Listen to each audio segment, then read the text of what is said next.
Welcome to the podcast, Living by Oak Values.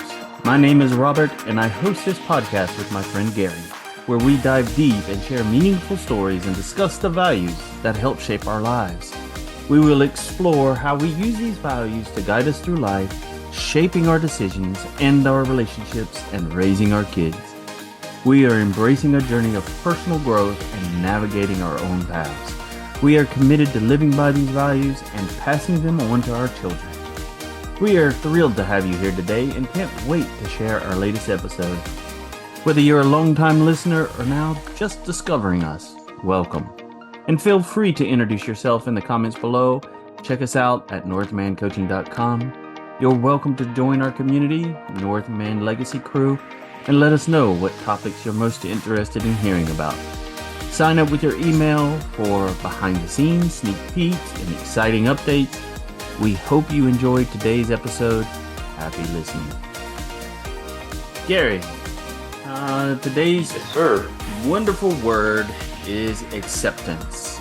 And I want to start us off today, where was it? Acceptance by Mother Teresa. What was it? She said, if you judge a person, you have no time to love them. No time to love them? Yeah. Okay, I can agree with that. It stood out to me because I was like, wow, that's kind of acceptance in a kind of different way. But yeah, you can apply that anywhere. If I'm judging you, it doesn't even have to be love. If I'm judging you, then how can I even attempt to like you as a friend if I'm too busy judging? Yeah. And here's the turnaround is that we're going to be talking about accepting other people. Turning that phrase around is, if you judge yourself, you have no time to love yourself. Absolutely true. And I think that before we even go further than that we're going to be talking about accepting others, but more important, far more important than accepting others, is to accept yourself for who you are. Yeah. You can judge yourself, but only you can change you. So Yep.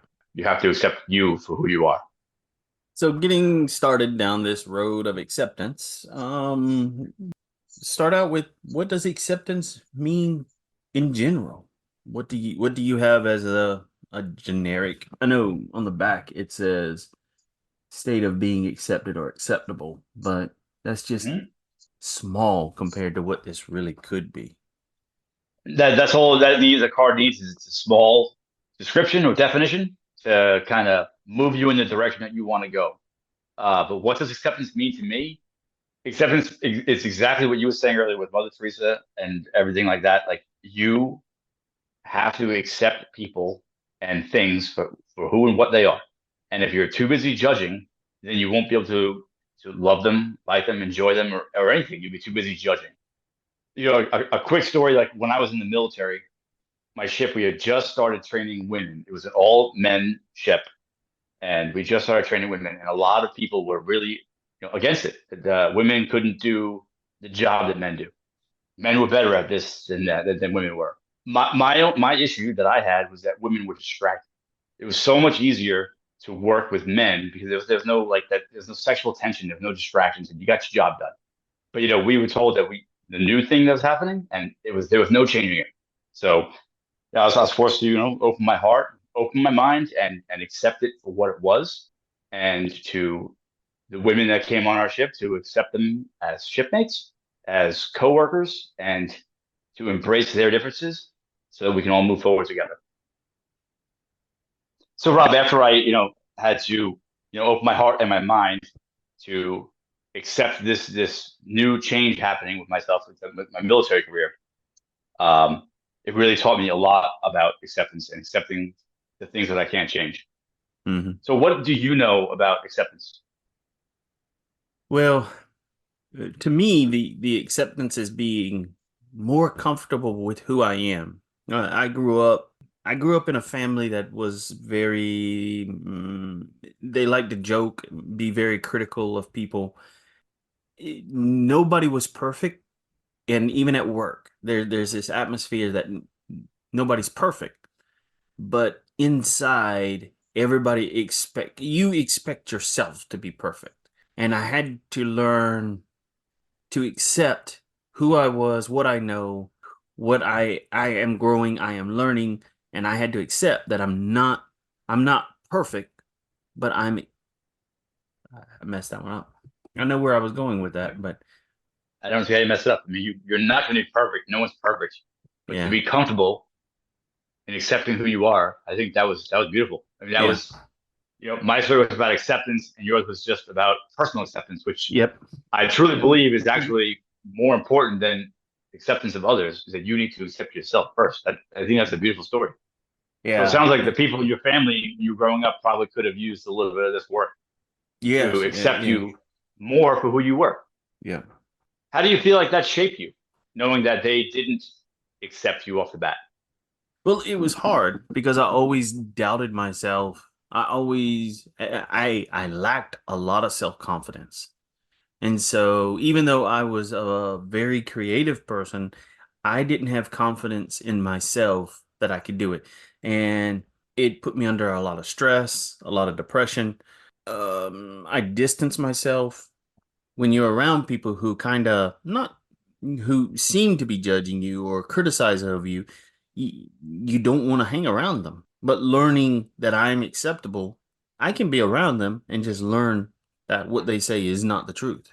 And then it just kind of it's like being having a superpower. It just bounces off of you. Sure. So yeah. So another question for you then: what did it feel like the moment that you realized that these words or actions just bounce off you? That you have accepted you for who you are, you're okay. So how did that feel like the moment you realized that these words or whatever couldn't hurt you? Grateful. Hmm. It was a little past my divorce. I don't remember what book I was listening to.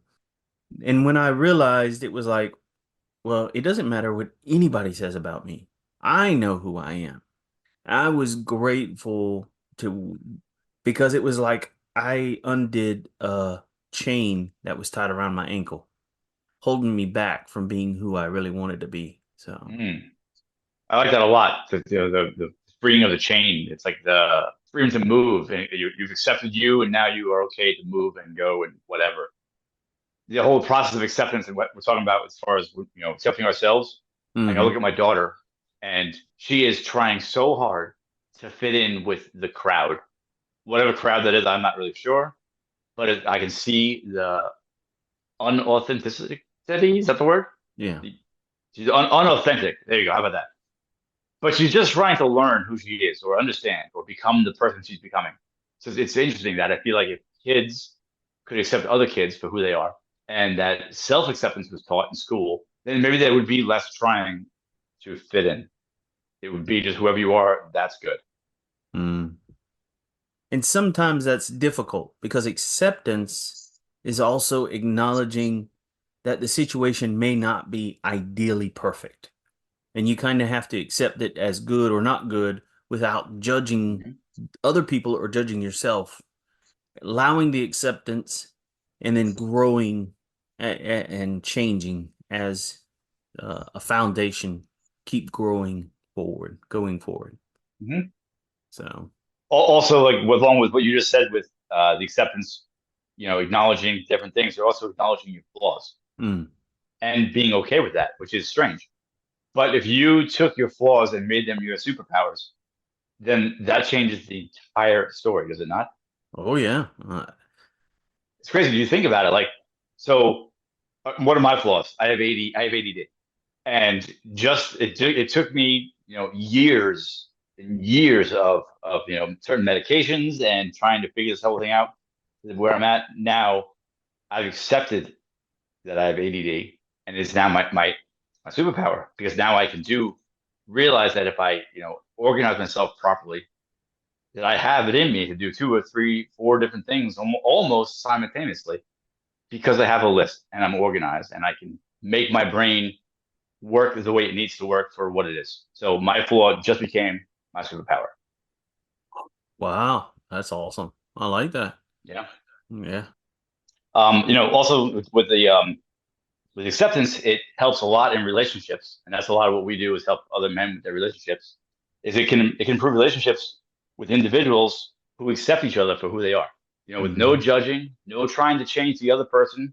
Yeah, that fosters an empathy. It fosters empathy and a healthy connection. Just open communication to air out issues, but not change each other and accepting them for their superpowers. So, I do have a question for our listeners.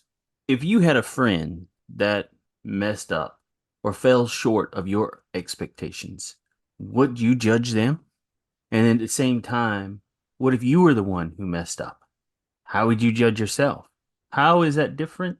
And how would you remember next time not to judge yourself and to accept when you make a mistake or fail?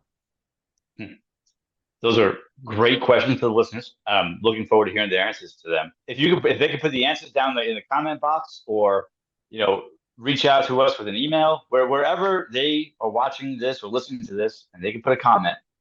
We both would love to hear the answers to those questions. As far as my self-acceptance, I look in the mirror every day when I brush my teeth and whatever I get out of the shower. I look at myself in the mirror and I accept me for who I am. I know that today I will be better than yesterday. And I know that if I'm not, for some strange reason, I have tried my best. But there is no intentional backstepping. Every day I plan to make better than the last.